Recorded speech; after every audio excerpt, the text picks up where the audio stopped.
morning, sunshines, and welcome to another episode of Game of Thrones review by me. This is going to be Season 7, Episode 6. There will be spoilers, so if you haven't seen the episode, or you don't know what happens, or you don't want to be spoiled, exit out of the video right now. Go watch it and then come back. You're welcome.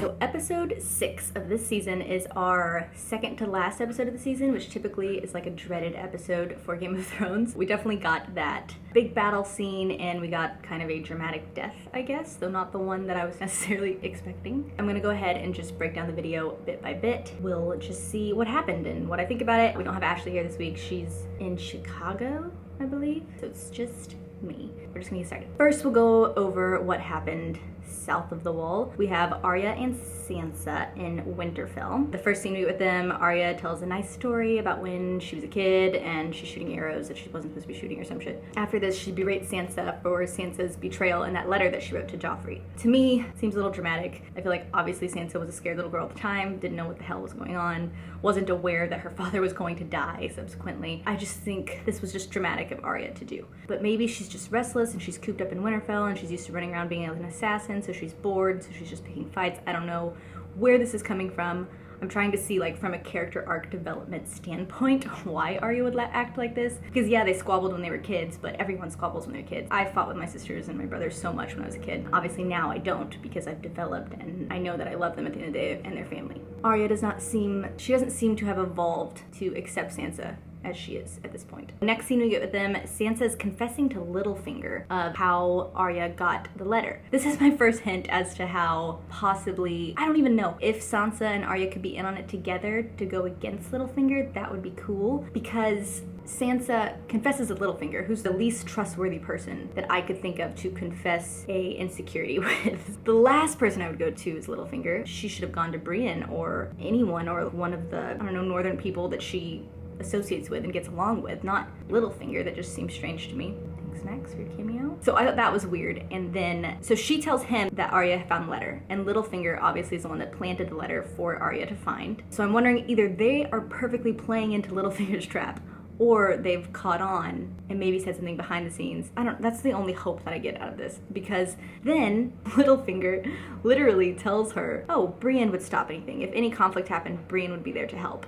I'm like, okay, I guess. And then the next scene we get is Sansa, or the North, getting a letter from Cersei to come down to King's Landing for some reason. So she decides she's not leaving, no matter what, because Jon's already left. Someone's got to stay there. And so she decides to send Brienne. Now, in my opinion, if they're not working against Littlefinger, then I think she should have sent Arya, because it would have been a Stark girl. Arya could have gone to kill Cersei, which she wants to do anyway. If Arya's acting like this, then maybe she is just restless and she needs to get out and she needs to go be doing something. And I feel that that would have been a wiser decision to make than sending Brienne, your best fighter, the one that protects you, the one that's sworn to protect both of you, the one that Littlefinger just advised to use. So it just directly conflicts with that scene, so I'm curious as to why, or what the reasoning was behind that. So Sansa gets defensive with Brienne because Brienne's like, no, I want to stay, can you send someone else? Or she says, at least let me leave Podrick or something.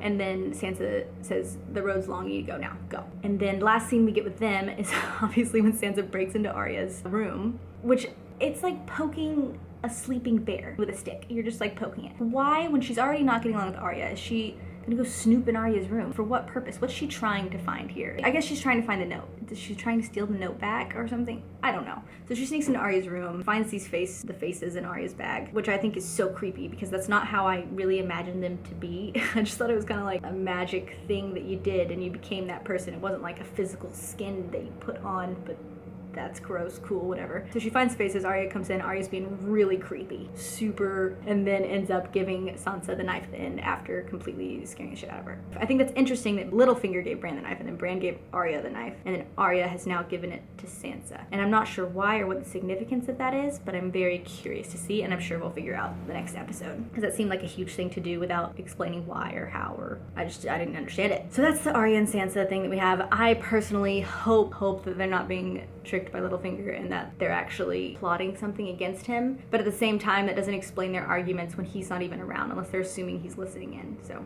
we'll see where that goes. So after we have Tyrion and Daenerys, they're talking in the little council room at Dragonstone. Daenerys is like, I'm just glad you're not a hero, Tyrion. You wouldn't just go running off like all my ex-boyfriends and that Jon guy.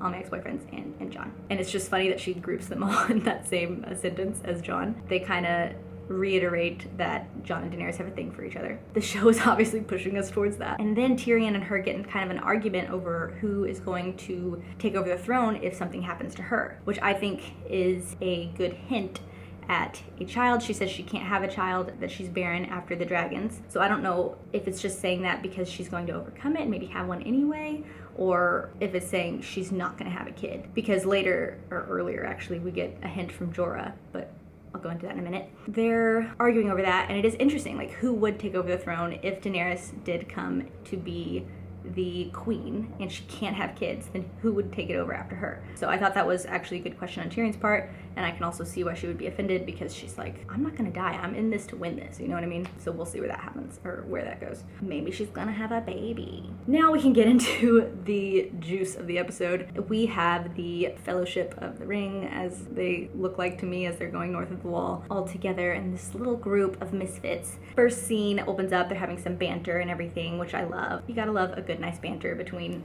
the characters that you just want to see interact, like Tormund talking about Brienne and everything. That's so cute. You just want them to get together. But you know everyone can't get together. It can't be a perfect happy ending, but we'll just hope for it. Jon tries to give Jorah Longclaw, which was given to him by Commander Mormont, Jorah's dad. Jon, ever the honest, loyal, such a great person that he is, this is rightfully yours, Jorah, and then Jorah says, no, keep it. That's good. Jon gets to keep Longclaw because that is a Valyrian steel sword, which is obviously effective against White Walkers. Jorah says, oh, you'll pass it down to your children, which is the first hint that we get in the episode of a child again, because they bring it up like 3 or 4 times, I swear. So Jorah says, no, you give it to your children, you can pass it down. So I'm like, who's Jon gonna have kids with? The crew is going on, and then they get attacked by a polar bear, an undead polar bear, a white, which I thought was interesting because in the book it says the White Walkers will ride undead polar bears, dire wolves, mammoths, or horses. They'll ride these things, just undead all the time. So it is known that they can make other things besides humans into whites or the undead, which could be foreshadowing for the dragon later, but I don't think it is, and I'll tell you why later in a minute. They get attacked by this polar bear. Polar bear just destroys them, or destroys Thoros, who is the fire priest that Beric has brought with them, with the Brotherhood. I think it's a bummer that I guess they had to kill someone, and that was someone that's easy to kill, I don't know, but they kill off Thoros, or he gets wounded mortally. I think he dies a little later. Because the Hound is looking at him, and the Hound's scared of fire, so he's like, oh no, I can't. And then I feel that it just shows the bear mauling him for so long that I'm so annoyed, and I'm like, where is Jon? Where is everyone else? What are the other 10 people doing in the group, you know? Because not everyone's died yet. They have those little extra wildling people that they just kill off. But I was just annoyed that Thoros was being attacked for so long and no one else was helping besides the Hound just sitting there staring at it like, are you afraid?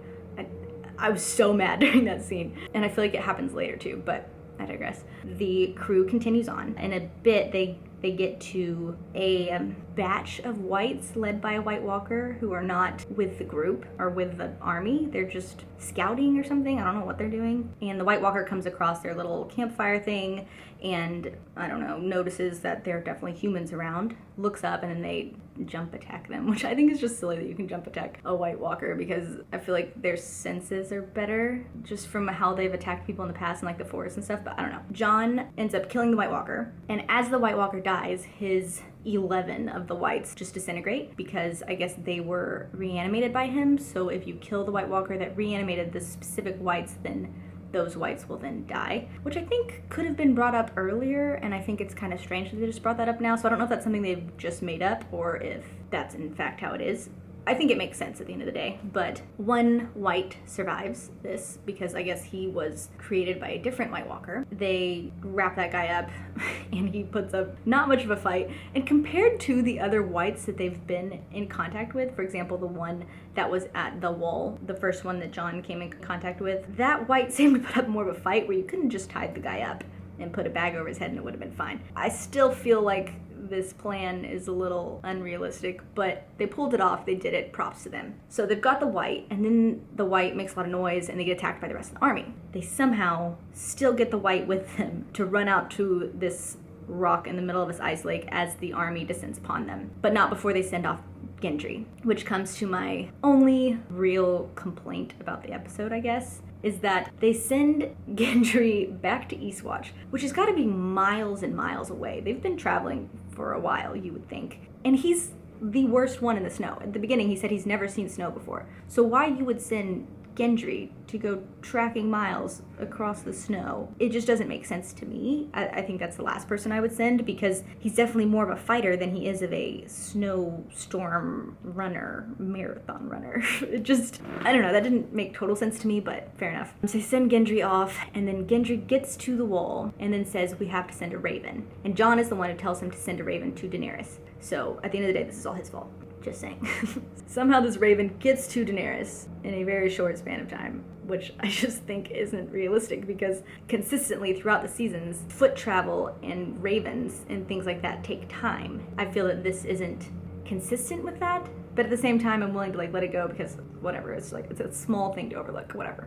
Daenerys gets this warp speed traveling raven, decides she's gonna run off and save Jon and the crew. Tyrion advises against it. He's like, if you're gone, we have nothing. And he's already like, I just talked to you about having a successor, now you're gonna go sacrifice yourself? Like, what do I do? She says, last time you told me to do me nothing, you were wrong, so I'm not doing that again. And she leaves anyway, like a badass motherfucker. Daenerys goes. Meanwhile, they're all on the rock. The Hound chunks a rock, and stupidly all the whites are like, oh, this means that we can go on the ice now. And they wander out there. It just seems silly. Some of it just seems kind of like too much silliness almost, where I'm like, is this Twilight or is this, Game of Thrones? Nonetheless, it's an enjoyable episode. Like, I enjoy the episode, whatever. The whites all start attacking. The crew is overwhelmed, and then Daenerys and Drogon swoop in just in time. Also, side note, why did Daenerys take all 3 of her dragons? When she fought Jaime and them on the battle, or on that field, she only brought Drogon. And so I don't really understand why she brought all 3, because she doesn't, from my understanding, usually she only takes Drogon. You know what I mean? She doesn't take all 3. I don't know. I feel like she could have just taken Drogon, because she's just going out there to save them. However, she takes all 3. She swoops in. They're, setting everything ablaze, and then sit down, and then everyone else gets to get on top of Drogon, which I thought was interesting, because I didn't know that anyone could ride the dragon if Daenerys was on it, because I feel like she probably could have used that in other situations. But that's fine. They all get onto the dragon, including the dead white. Oh, as they're getting on, of course, the most epic thing of the fucking episode, Viserion, her other dragon named after her brother, gets taken out by the Night King, who conveniently overlooks Drogon and Daenerys and the crew, who are sitting, literally the way they shoot it, you can see that Drogon is closer and more convenient to hit, and he overlooks them, and he's like, nah, I'm gonna get that one. Challenge accepted. He's showing off or something. I don't understand why he would do that, though I have a small theory as to why, but we'll get to that in a second. So he chunks it, hits Viserion. Viserion falls, bleeding like crazy down, because when Drogon got hit with the scorpion, he didn't bleed at all.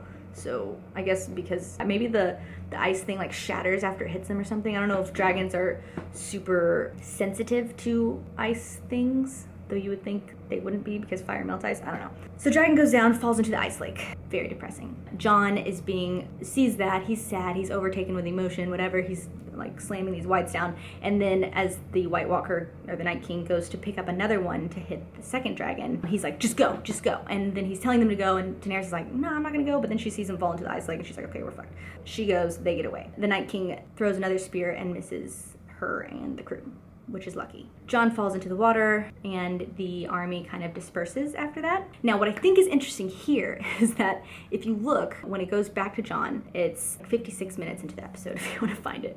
But Longclaw, his sword is sitting by the hole in the lake, and the whole thing is white, the whole sword, and the wolf's head thing is white. And then as he pops out of the water to grab Longclaw, the eyes of it open. It's kind of creepy and weird, and I don't know the purpose of that, but I thought that was so cool. And when I went back and looked at it, I had to watch it 4 times. I was like, the eyes literally, and you can kind of see them, they open. It's kind of creepy, but very cool. So I'm not sure what the significance of that is, but we'll see. I'm sure someone or something will explain that. So Jon pops out, and then the Night Kings and the army's still there. He's like, ah, shit. They turn around and just see him. And I personally think when he's limping like that, he looks like a white. They're obviously going to attack him, and he's like, gosh, now I have to die again.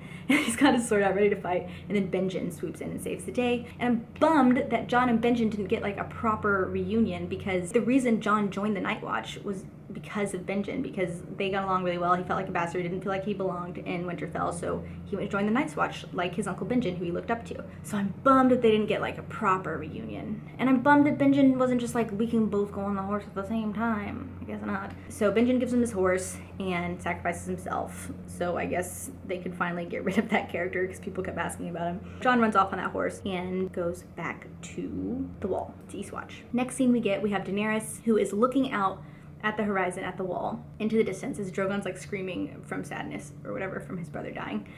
In my head, my immediate like instinct reaction, oh, she's so sad that her dragon died. She's just mourning it right now. And then I realized this bitch is just looking for Jon. Are you that hung up on this guy already? I was kind of annoyed about it, honestly. The passion that she had for her dragons and how much she loves her dragons and how those are her children, and that is the only thing that means anything to her at the end of the day besides getting the fucking throne. And the fact that she was just looking for Jon, I'm like, why aren't you sobbing hysterically? You should be crying. You should be so distraught. I would say she's just learned to control her emotions. I'm just annoyed that she was pining over Jon at the moment. I don't know. I guess it's cool. Like, I'm happy with the love story. I'm fine with it, even though it's slightly incestual. Every time people say something about them being incestual, I'm like, do you realize that in the books, George Martin wrote where Khal Drogo got with Daenerys when she was 13? She's a little kid.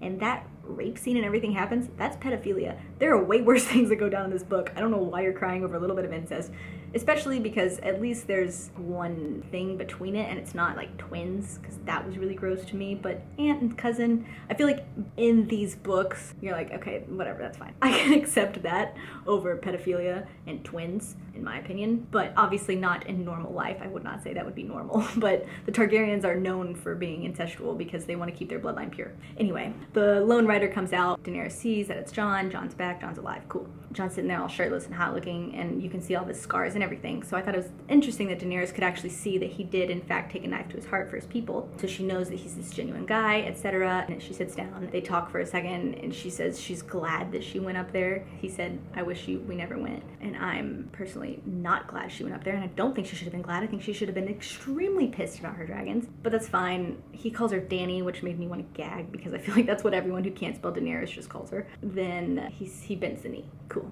That's what happens at the end of the episode. So they're obviously feeling each other. He bends the knee, so I feel like all the northern lords who already want to overthrow him at this point because they're so wishy-washy are not going to be happy about that. We'll see if that plays out at all. But I feel like once she lands there with a couple dragons, they're going to be like, cool, it's fine, totally fine. Then we have the last scene of the episode. We have the whites. I think it's funny because when Jon pulls himself out of the water, they're all still kind of there, moping around, whatever. So I feel like after that battle happened, or the White Walkers were like, okay, we're gonna go get these chains, because you can see there's like some structure over there that they get the chains from. And the last scene, they're using the chains to pull this dragon out. How they got the chains around the dragon, I'm not really sure, because I don't think they can swim, but I don't know. If it was a shallow lake, I suppose they could just kind of wrap it around its horns or something.